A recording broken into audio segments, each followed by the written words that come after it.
Hello, my dear audience.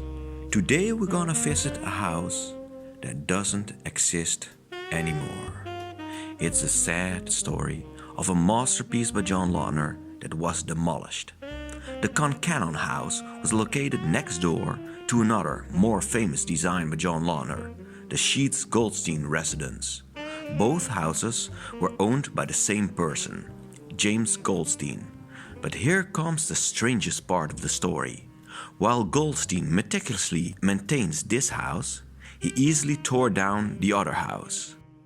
The residence was bought by James Goldstein in 1993. Goldstein, who already owned the neighboring Sheats house, then demolished his purchase to make place for his dream project, Club James, a nightclub next to his own house with a tennis court on top of it. Surprisingly enough, it was John Lautner himself who gave Goldstein permission for the destruction of the Concannon House. Namely, the plan was that Lautner would design the new building as well, but he died in the early stages of the drawing process. So, the nightclub was designed by other architects. The final result is a spectacular building, but it is still a waste that this house was demolished. Now the Concannon House only exists in our memories, and there are only a few photos available. Based on drawings and on a scale model made by Dutch architect Hayke Zweede, I will try to reconstruct the house, to see how it must have been. Both houses were built against a hillside. There's a dead-end street higher on a hill. From there is the entrance to the driveway that leads downwards. The Sheats and the Concannon were the only two houses on this driveway, and they were located on both sides of a cul-de-sac. From this location was a picture taken. On this picture you can see the Concannon House with a small part of the Sheats Goldstein house in the left corner. From the driveway only a small part of the house was visible.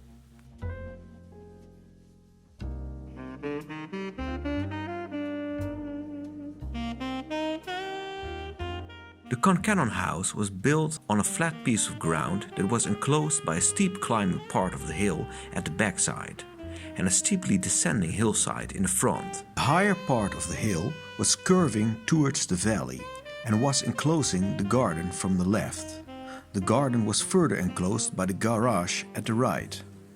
The shape of the house was following the curves of the hillside.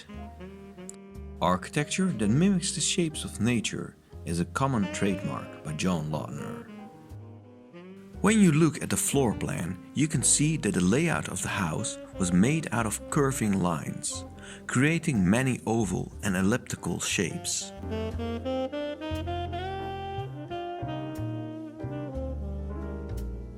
The house had a fairly large living room. One kitchen and 3 bedrooms were placed in a wing at the right side. The office was placed in a separated building, and the garage could hold 3 cars. Once you went through the entry gate, you walked over a garden pathway that followed the curving lines of the valley.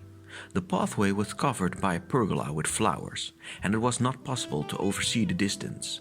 This created an enclosed feeling. The pathway led straight into the living room, where it opened towards a magnificent panorama. This creates an almost cinematic effect, building up tension by suppression that slowly transforms into expansion.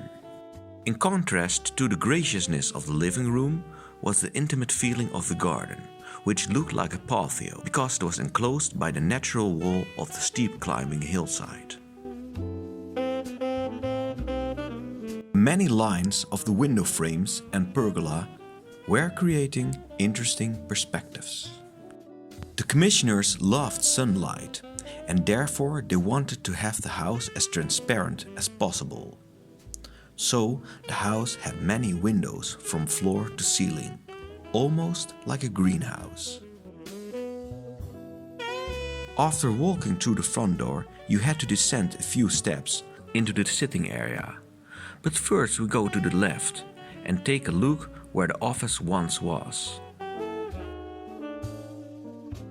The office was placed on a lower ground level than the rest of the house. Therefore, the water level of the pool was in line with the lower edge of the office windows. The swimming pool was located so close to the windows because it reflected extra sunlight into the backside of the house.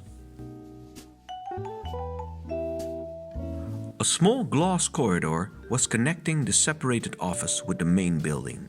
The living room was the climax of the house, with its high ceilings and filled with sunlight.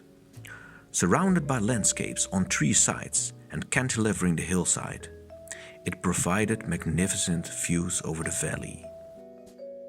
A triangular skylight made it possible to look up towards the sky, making the room even more spatial. Most of these pictures were taken shortly before the demolition, giving the house a cold and abandoned feeling. But when you take a look at the original interior, the house was truly beautiful. The construction beams were painted black. The many black and white lines gave the house a Japanese feeling, because they looked like Japanese rice paper walls. The many plants in the house responded with the vegetation at the other side of the glass, blurring the verge between inside and outside. The panoramic feeling of the room was also enlarged by the difference in the floor level. The floor was following the descent of the hillside. Because one part of the room was higher, your look at the landscape wasn't interfered by the sitting area. This almost worked like a theater. From the dining area, you had the feeling of sitting at a balcony while overlooking a forest with a valley in the background. This spatial effect was enlarged furthermore by the descending ceiling that was guiding your perspective down into the valley. The elevation of the living room continued at the other side of the window, making the living room look larger and mixing interior with exterior. The elevation continued as a balcony in front of the bedrooms and the kitchen. From the balcony, it was possible to enter the rooms through sliding doors.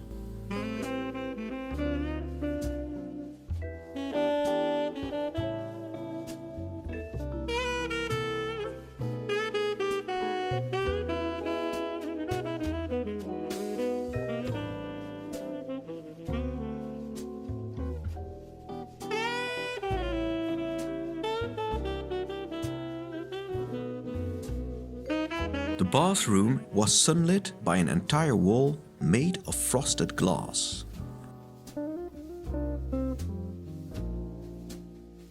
A door at the rear was connecting the bedrooms together. Originally, there were two bedrooms, but on this picture, the two bedrooms were converted into one space by removing the wall between them. The backside of the bedrooms was sunlit by a huge horizontal clerestory that was placed over the entire right wing of the house. Sunlight was brought in from above the closets and then reflected back into the bedrooms. The roof was supported by steel beams that formed also the window frames of the clerestory and then continued to support the higher part of the roof. They were extended at the outside, where they were used as the pergola over the garden pathway. The roof beams were supported by one retaining wall and buttresses at the outside. The front beams were only supported by thin pillars at the window side. To secure more reliability, a long curving beam was connecting the beams and pillars together. Smaller supporting arms were distributing the pressure on the pillars. By leading the weight of the roof outside, an entire facade of large windows from floor to ceiling was possible. It also allowed a cantilevering roof that was bringing shadow over the balcony. It's truly a shame that this interesting house was torn down. If I was a millionaire, I would love to rebuild this house to use as my own home.